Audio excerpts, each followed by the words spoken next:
ফোনের display of থাকলেও দেখতে পারবেন ঘড়ির টাইম। তো ভিউয়ার্স, কিছুদিন আগে আমি একটি ভিডিও আপলোড করছিলাম কিভাবে আপনি আপনার ফোনের ডিসপ্লে অফ থাকার পরেও আপনি ঘড়ির টাইম দেখতে পারবেন।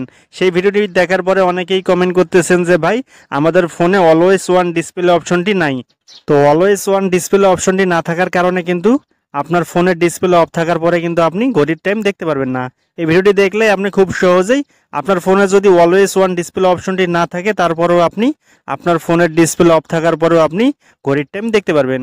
অবশ্যই আমার এই ছোট্ট ভিডিওটিকে আপনাকে কন্টিনিউ করতে হবে। তো ভিউয়ার্স, ভিডিওটি ভালো লাগলে অবশ্যই আপনার ফেসবুক টাইমলাইনে ভিডিওটি শেয়ার করে রেখে দিবেন, এতে করে আপনার ফেসবুক ফ্রেন্ডরা দেখতে পারবে। তো চলুন তাহলে কথা না বাড়িয়ে মূল ভিডিওটি শুরু করা যাক।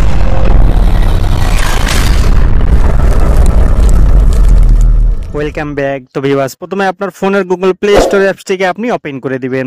তো এখান থেকে যে আপনার ফোনের গুগল প্লে স্টোর অ্যাপসটিকে আপনি ওপেন করে দেওয়ার পর এখানে সার্চ বার পাবেন। এই সার্চ বার অপশনটার উপরে আপনি ক্লিক করে দিবেন। তো এখান থেকে যে সার্চ বার অপশনটার উপরে আপনি ক্লিক করে দেওয়ার পর এখানে আপনি লিখবেন অলওয়েজ ওয়ান ডিসপ্লে। তো এখানে শুধু অলওয়েজ লেখার পরে কিন্তু আপনি দেখতে পাচ্ছেন অলওয়েজ ওয়ান ডিসপ্লে, এই অপশনটার উপরে আপনি ক্লিক করে দিবেন। তো এখান থেকে যে অলওয়েজ ওয়ান ডিসপ্লে অপশনটার উপরে আপনি ক্লিক করে দিবেন।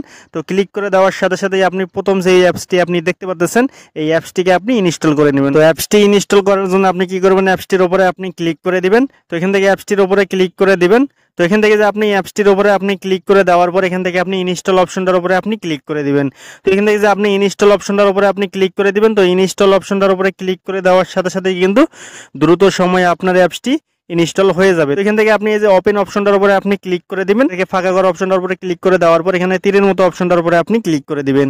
তো এখান থেকে যে তীরের মতো অপশনটার উপরে ক্লিক করে দেওয়ার পর এখানে আপনি দেখেন অ্যালাউ, এখান থেকে যে অ্যালাউ এক নাম্বার অপশনটার উপরে আপনি ক্লিক করে দিবেন। তো ক্লিক করে দেওয়ার পর এখান থেকে আপনি অ্যাপসটিকে আপনি পারমিশন দিয়ে দিবেন। তো এখান থেকে অ্যাপসটির উপরে ক্লিক করে দেওয়ার পর এখান থেকে আপনি পারমিশন দেওয়ার পর আবারও আপনি ব্যাক বাটনে আপনি ক্লিক করে দিবেন। তো দেওয়ার পর আবারও ব্যাক বাটন অপশনটার উপরে ক্লিক করে দেওয়ার পর আবারও আপনি 2 নম্বর অপশনটার উপরে আপনি ক্লিক করে দেওয়ার পর এখান থেকে আপনি অ্যাপসটিকে আপনি অ্যালাউ করে দিবেন। তো এখান থেকে যে আবারও আপনি অ্যালাউ অপশনটার উপর আপনি ক্লিক করে দেওয়ার পর এখান থেকে আবারও 3 নম্বর অপশনের উপরে আপনি ক্লিক করে দিবেন। তো ক্লিক করে দেওয়ার পর এখান থেকে আবারও এই যে 3 নম্বর অপশনের উপরে ক্লিক করে দেওয়ার পর এখান থেকে আবারও আপনি অ্যাপসটিকে আপনি পারমিশন দিয়ে দিবেন। তো এখান থেকে আবারও আপনি অ্যাপসটির উপরে ক্লিক করে দেওয়ার পর এখান থেকে আপনি অপশনটিকে অন করে দিবেন। তো অন করে দেওয়ার পর এখান থেকে অ্যালাউ অপশনটার উপরে আপনি ক্লিক করে দেওয়ার পর আবারও আপনি ব্যাক বাটনে আপনি ক্লিক করে দিবেন। ব্যাক বাটন অপশনটার উপরে ক্লিক করে দেওয়ার পর এখান থেকে আবারও আপনি যে 4 নম্বর অ্যালাউ অপশনটার উপরে আবারও আপনি ক্লিক করে দিবেন। ক্লিক করে দেওয়ার পর এখান থেকে আবারও আপনি অ্যাপসটিকে আপনি ওয়ান করে দিবেন। তো ওয়ান করে দেওয়ার পর আপনি এখান থেকে ব্যাক বাটনে আপনি ক্লিক করে দেওয়ার পর এখান থেকে যে তীরের মতো অপশনটার উপরে আপনি ক্লিক করে দিবেন। তো এখান থেকে যে তীরের মতো অপশনটার উপরে ক্লিক করে দেওয়ার পর অ্যাড চলে আসতে পারে। তো এখান থেকে আপনি কি করবেন, ক্লোজ অপশনটার উপরে আপনি ক্লিক করে দেওয়ার পর এখান থেকে আপনি দেখতে পাচ্ছেন অ্যালাউ, এখান থেকে আবারও আপনি অ্যালাউ অপশনটার উপরে ক্লিক করে দেওয়ার পর এখান থেকে আবারও আপনি অ্যালাউ অপশনটার উপরে ক্লিক করে দিবেন। তো অ্যালাউ অপশনটার উপরে ক্লিক করে দেওয়ার পরে কিন্তু আপনার সম্পূর্ণ কাজ শেষ। এখন আপনি কি করবেন, সম্পূর্ণ এখান থেকে আপনি ব্যাক বাটনে ক্লিক করে দেওয়ার পর এখন আপনার ফোনের পাওয়ার বাটনের উপরে আপনি ক্লিক করে দিলেই কিন্তু আপনি দেখতে পারবেন আপনার ফোনের ডিসপ্লে অফ থাকার পরেও কিন্তু ঘড়ির টাইম। তো ভিউয়ার্স, এভাবেই কিন্তু আপনি খুব সহজেই আপনার ফোনে যদি অলওয়েজ ওয়ান ডিসপ্লে অপশনটি নাও থাকে তারপরেও আপনি আপনার ফোনের ডিসপ্লে অফ থাকার পরেও আপনি ঘড়ির টাইম দেখতে পারেন। ভিডিওটি কেমন লাগলো অবশ্যই কমেন্ট করে জানিয়ে দেন আপনার মূল্যবান মতামত। ভিডিওটি ভালো লাগলে অবশ্যই আমাদের চ্যানেলটিকে সাবস্ক্রাইব করে রাখুন। ধন্যবাদ এতক্ষণ আমাদের সাথে থাকার জন্য।